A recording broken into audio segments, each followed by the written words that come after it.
Students, ये इस वक्त केमिस्ट्री की नई बुक आई है।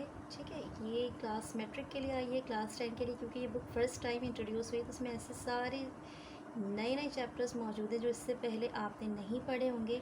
जो फर्स्ट चैप्टर है, चैप्टर नंबर 1, आज मैं वो आपको स्टार्ट करा रही हूँ। उसका नाम है केमिकल इक्विलिब्रियम। ठीक है, तो इस चैप्टर में और बहुत सारी चीज़ें मौजूद हैं जो आप पढ़ेंगे आहिस्ता आहिस्ता।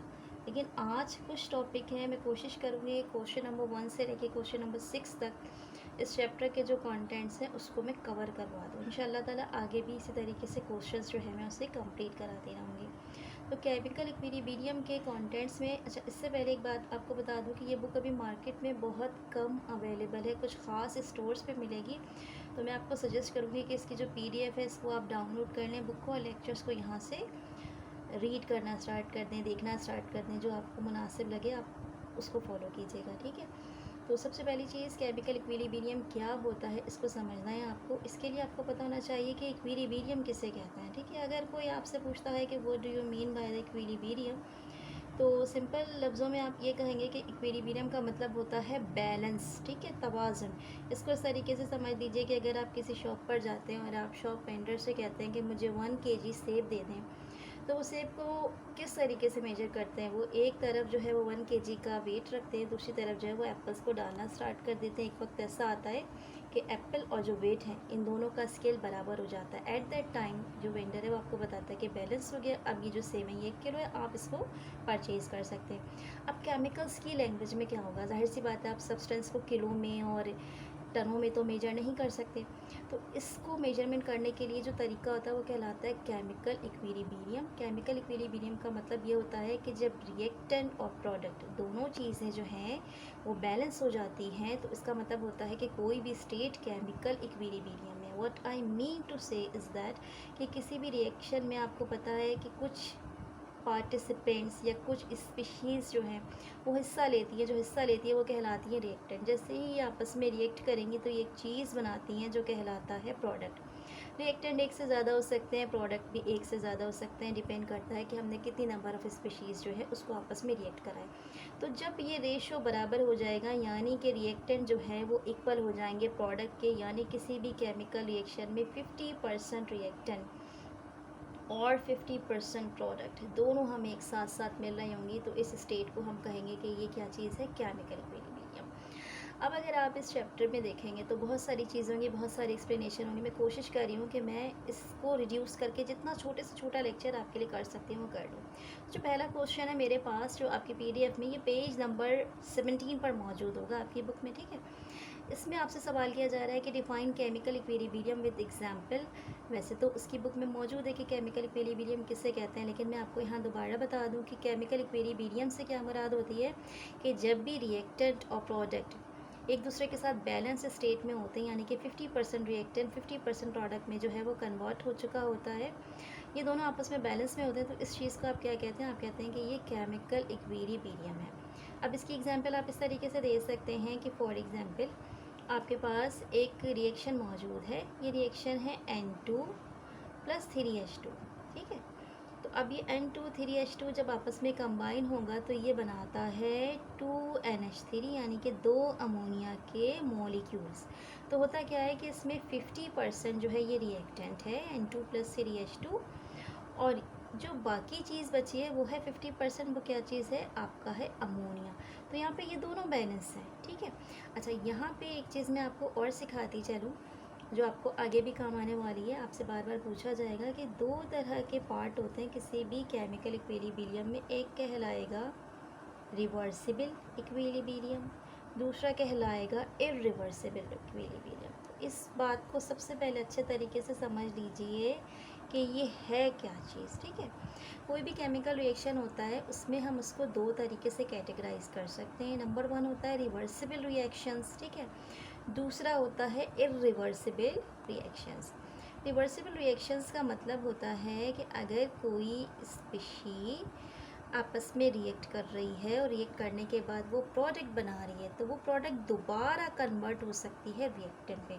यानी ऐसे रिएक्शंस जिसमें के रिएक्टेंट प्रोडक्ट बना रहे हैं और प्रोडक्ट दोबारा किस चीज़ में कन्वर्ट हो रहे हैं, रिएक्टेंट में। इस तरह के रिएक्शन को कहा जाएगा कि ये रिवर्सिबल रिएक्शन है। दूसरी टाइप हमारे पास होती है रिवर्सिबल रिएक्शन की, ये सिर्फ वन टाइम होता है। फॉर एग्जांपल, इसमें कोई रिएक्टेंट है और उसने क्या किया, रिएक्शन किया, रिएक्शन करने के बाद उसने प्रोडक्ट बना लिया। तो अब ये जो प्रोडक्ट है ये दोबारा कन्वर्ट नहीं हो सकती है रिएक्टेंट में, यानी ये वन टाइम रिएक्शन है। अच्छा, अब अगर आप रिवर्सिबल रिएक्शंस को देखेंगे तो उसकी कुछ एग्जांपल्स हैं आपके पास। फॉर एग्जांपल, छोटी सी बात है, आपके बुक में भी मौजूद है कि लेट सपोज मेरे पास आइस मौजूद है, ठीक है। अब ये आइस मेल्ट होती है, किस में कन्वर्ट हो जाती है, ये मेल्ट होने के बाद कन्वर्ट हो जाती है वाटर में, ठीक है।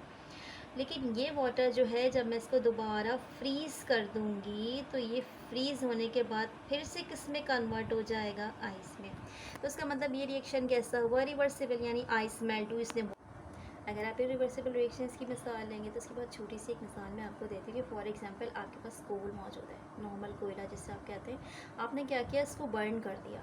अब जैसे ही आप इसको बर्न करते हैं तो बर्न करने पर ये जो कोल है ये फिनिश हो जाता है, ठीक है। इसका मतलब क्या हुआ, ये वन टाइम रिएक्शन हो। अब आप इस बर्निंग को, इस ऐश को जमा करके दोबारा कोल में कन्वर्ट नहीं कर सकते। इसका मतलब क्या है कि ये रिएक्शन कैसा है, इरिवर्सिबल रिएक्शन है, ठीक है। अच्छा, एक और जो तरीका होता है जिससे आप रिवर्सिबल रिएक्शंस को बहुत आसानी से आइडेंटिफाई कर सकते हैं, वो क्या होता है कि ये हमेशा left to right arrow show करता है। कैसा एरो शो करेगा, ये left to right arrow. Left to right arrow का मतलब होता है कि इसमें डायरेक्शन कैसी होती है, यूँ होती है, ठीक है। जबकि अगर आप इरिवर्सिबल रिएक्शन देखें तो क्योंकि वन टाइम होता है, ये दोबारा रिपीट नहीं होता, तो इसका जो एरो होता है वो हमेशा किस तरीके से होगा, ये सिंगल वन साइड होगा। अच्छा स्टूडेंट, रिएक्शंस को एक और तरीके से आप आइडेंटिफाई कर सकते हैं कि इसमें डबल एरो होगा, मतलब left to right and right to left, ठीक है। यानी दोनों डायरेक्शन होगी, इसमें आपको डबल एरो दिखेगा, left to right and right to left. तो इसका तरीक़ेकार कैसा होगा, यूँ और उसके बाद यूँ, या तो ये इस शक्ल में आपको दिखेगा या फिर ये आपको इस शक्ल में दिखेगा, ठीक है। इन दोनों का मतलब होता है कि ये कैसा एरो होता है, रिवर्सिबल रिएक्शन का, यानी ये डबल डायरेक्शन में रिएक्टेंट प्रोडक्ट बना रहा है, प्रोडक्ट रिएक्टेंट दोबारा रिवर्स कर रहा है। अब अगर आप इरिवर्सिबल रिएक्शन की बात करें तो इसमें सिर्फ और सिर्फ एक ही एरो होगा। ये एरो कैसा होगा, वन डायरेक्शन। इसका मतलब होता है कि एक मरतबा अगर रिएक्टेंट प्रोडक्ट में कन्वर्ट हो गया तो ये दोबारा बैक नहीं करेगा, तो ये हमेशा हमेशा कैसा रहेगा, लेफ़्ट टू राइट ही रहेगा। इसमें राइट टू लेफ़्ट का ऑप्शन आपके पास नहीं होगा। तो अभी तक जो चीज़ मैंने आपको बताया कि केमिकल इक्विलिब्रियम क्या चीज़ होती है, रिवर्सिबल रिएक्शंस क्या होते हैं, इरिवर्सिबल रिएक्शंस क्या होते हैं। अब क्योंकि आपको रिवर्सिबल रिएक्शन पता चल गया है तो आप एक चीज़ सीखेंगे यहाँ पर जो कहलाएगी डायनामिक इक्विलिब्रियम, ठीक है।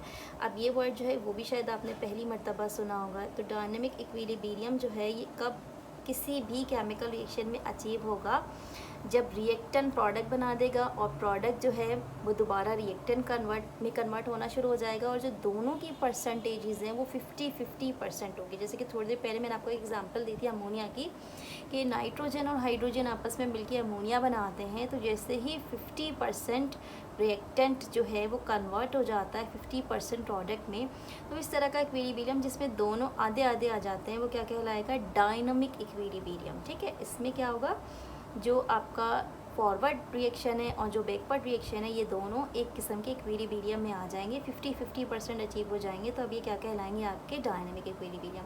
अब हम आते हैं सवाल की तरफ, ठीक है। पहला सवाल मैंने आपको बता दिया था कि केमिकल इक्विलिब्रियम क्या चीज़ होती है, उसकी एग्जाम्पल कैसी होती है। दूसरी जो बात है कि why chemical equilibrium is dynamic, ये इक्विलिब्रियम कब डायनामिक होती है, जब 50% रिएक्टेंट 50% प्रोडक्ट में कन्वर्ट हो जाता है और प्रोडक्ट के पास कोई और चांस नहीं होता, तो दोबारा वो बैकवर्ड रिएक्शन करता है और रिएक्टेंट में कन्वर्ट हो जाता है। तो इसीलिए ये जो डायनामिक इक्विलिब्रियम है किसी भी केमिकल रिएक्शन में आपको अचीव होता हुआ दिखेगा। अच्छा, एक चीज़ और आपसे पूछी जा रही है क्वेश्चन नंबर 3 में, इसमें पेज नंबर 17 पे तमाम क्वेश्चंस मौजूद हैं, आप चेक कर सकते हो कि when writing an equation how is a reversible reaction distinguished from irreversible reaction. जब आप कोई केमिकल इक्वेशन राइट डाउन कर रहे हैं तो आप कैसे बताएंगे कि रिवर्सिबल है या इरिवर्सिबल है।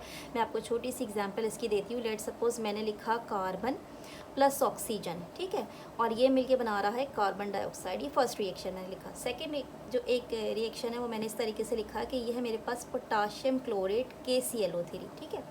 अब ये डिकम्पोज हो रहा है और ये बना रहा है, मैं इक्वेशन को बैलेंस करने के लिए यहाँ पे 2 लगा रही हूँ, तो ये बना रहा है पोटाशियम क्लोराइड और साथ में ये बना रहा है ऑक्सीजन, ठीक है। तो आप देख रहे हो कि फर्स्ट जो रिएक्शन है इसमें इसने क्या चीज़ लगाई है, सिंगल एरो, जबकि जो नीचे वाली इक्वेशन है जिसको आप इक्वेशन नंबर 2 कह रहे हो इसमें इसने लगाया है डबल एरो। तो जब भी किसी केमिकल इक्वेशन में आपको सिंगल एरो दिखे तो फ़ौरन आपने क्या इसको जज कर लेना है कि ये कौन सा रिएक्शन होगा, ये होगा इरिवर्सिबल रिएक्शन। कैसा रिएक्शन होगा, इरिवर्सिबल रिएक्शन होगा, क्योंकि ये सिर्फ वन डायरेक्शन में, इसमें सिर्फ एक एरो मौजूद है। और जब भी किसी रिएक्शन में आपको डबल एरो नज़र आएगा तो आपको फ़ौरन पहचान जाना है कि ये कैसा है, ये रिवर्सिबल रिएक्शन है, ठीक है, क्योंकि इसमें डबल एरो है, रिएक्टेंट प्रोडक्ट में कन्वर्ट हो रहा है, प्रोडक्ट दोबारा बैक करके रिएक्टेंट में कन्वर्ट हो रहा है। तो इस तरीके से इस एरो की मदद से आप बहुत आसानी से जज कर सकते हैं। नेक्स्ट क्वेश्चन है मेरे पास जो कि ऑलरेडी मैंने यहाँ सॉल्व कर लिया। कहता है कि इक्वेशन बनाना है आपको जिसमें मोनो एटॉमिक कार्बन होगा और वो ऑक्सीजन की एक मॉलिक्यूल के साथ मिलेगा, कार्बन डाइऑक्साइड बनाएगा। तो ये इक्वेशन देखें आप, मोनो एटॉमिक का मतलब होता है एक कार्बन, ये एक कार्बन है, ये ऑक्सीजन का एक मॉलिक्यूल है, यानी कि O2 है, ठीक है। ये कार्बन जब ऑक्सीजन के साथ मिलता है तो ये कार्बन डाइऑक्साइड बनाता है, और यही आपका आंसर है क्वेश्चन नंबर 4 का, ठीक है। तो यहाँ पे 4 क्वेश्चंस आपके सॉल्व हो गए। अब नंबर 5 क्वेश्चन जो है ये आपसे पूछता है कि discuss characteristics of reversible reactions, यानी आपको बताना है कि रिवर्सिबल रिएक्शंस के क्या कैरेक्टरिस्टिक्स होते हैं। तो रिवर्सिबल रिएक्शंस की कैरेक्टरिस्टिक्स ये होते हैं कि ये रिएक्टेंट को प्रोडक्ट और प्रोडक्ट को रिएक्टेंट दोनों में कन्वर्ट करने वाले रिएक्शंस होते हैं। सेकेंड चीज़ ये कि इसमें जो रिएक्टेंट होता है जब ये प्रोडक्ट में कन्वर्ट हो जाता है तो प्रोडक्ट दोबारा क्योंकि रिएक्टेंट में कन्वर्ट हो रहा होता है तो हम इन इक्वेशंस को हमेशा डबल एरो से रिप्रेजेंट करते हैं। नंबर 3 ये होता है कि ये रिएक्शंस नेचर में आपको काफ़ी सारे मिल जाएंगे, जैसे कि मैंने आपको melting of ice and freezing of water के बारे में बताया। इसी तरीके से आपके पास एवोपरेशन का प्रोसेस है, ये भी रिवर्सिबल रिएक्शंस होता है, और भी कुछ प्रोसेस हैं जो आपको रिवर्सिबल में मिल जाएंगे। तो एक तो आप इसको एरोस की मदद से जज कर सकते हैं कि इसमें डबल एरो मौजूद है। दूसरी चीज़ रिएक्टेंट प्रोडक्ट में, प्रोडक्ट रिएक्टेंट में कन्वर्ट हो रही थी, उसकी मदद से आप इसको जज कर सकते हैं। नेक्स्ट ये कि left to right and right to left reactions होते हैं, ठीक है। तो आप इसकी मदद से भी बहुत आसानी से इसको जज कर सकते हैं। ये उसकी कुछ कैरेक्टरिस्टिक्स हो गए। नेक्स्ट क्वेश्चन जो है आपका क्वेश्चन नंबर 6 है, इसमें आपको डिफरेंस बताना है। देखिए जब भी कोई आपसे कह रहा होता है कि डिस्टिंग्विश करना है आपको रिवर्सिबल में और इरिवर्सिबल रिएक्शन में, तो जहन में रखिएगा डिस्टिंग्विश का मतलब होता है इन दोनों में फ़र्क तलाश करना है आपने, ठीक है। तो अगर आप ये कहेंगे फर्स्ट पॉइंट कि रिवर्सिबल रिएक्शन बोथ डायरेक्शंस में होते हैं, यानी कि left to right and right to left, जबकि इरिवर्सिबल रिएक्शन हमेशा वन डायरेक्शन में होगा, यानी left to right. Reversible reactions में रिएक्टेंट जब वो प्रोडक्ट में कन्वर्ट होंगे और प्रोडक्ट दोबारा बैक करके रिएक्टेंट में कन्वर्ट होंगे, जबकि इरिवर्सिबल रिएक्शन में वन टाइम रिएक्शन होगा, रिएक्टेंट प्रोडक्ट में कन्वर्ट होगा, प्रोडक्ट बैक करके रिएक्टेंट में कन्वर्ट कभी भी नहीं होगा।